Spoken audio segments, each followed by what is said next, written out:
આજના સમયમાં નાના બાળકોથી લઈને મોટા અને વડીલો સુધી પણ મોબાઈલનો ઉપયોગ ખૂબ જ વધતો જાય છે અને મોબાઈલનો ઉપયોગ કરવો બધાને ખૂબ જ ગમતો હોય છે અને એમાં પણ સૌથી વધારે રીલ્સ જોવાનું બધાને ખૂબ જ ગમતું હોય છે અને રીલ્સ સ્ક્રોલ કરતા કરતા કલાકો વીતી જાય છે અને એની આપણને ખ્યાલ પણ નથી આવતી કે સમય ક્યાં જતો રહે છે। એક રીલ અડધી જોઈ અને બીજી રીલ પર, ત્રીજી રીલ પર, ચોથી રીલ પર, એમ આપણે લગાતાર એને સ્ક્રોલ કરતા હોઈએ છીએ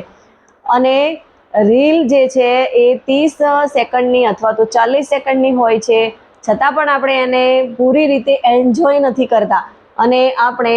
જેવી રીતે મૂવીને એન્જોય કરીએ છીએ એવી રીતે રીલને પણ પૂરી એન્જોય નથી કરતા અને નેક્સ્ટ રીલ પર જતા રહીએ છીએ।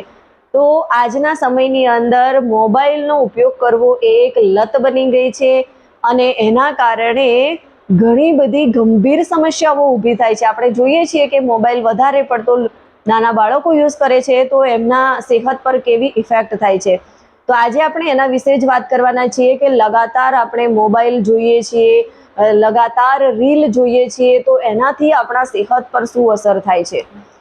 વાત કરીએ। અને રિસર્ચ પ્રમાણેની આ વાત છે, મારી બનાવેલી વાત નથી અને તમે બધાએ અનુભવ્યું પણ છે, તમે બધા જુઓ છો। મોટાભાગના મેં મારી આજુબાજુના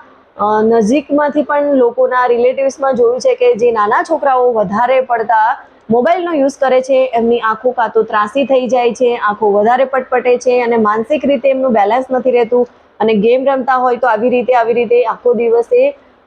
હાથની એમની એક્ટિવિટી થતી હોય છે, મોબાઈલ હાથમાં ના હોય તો પણ એક્ટિવિટી કરતા હોય છે।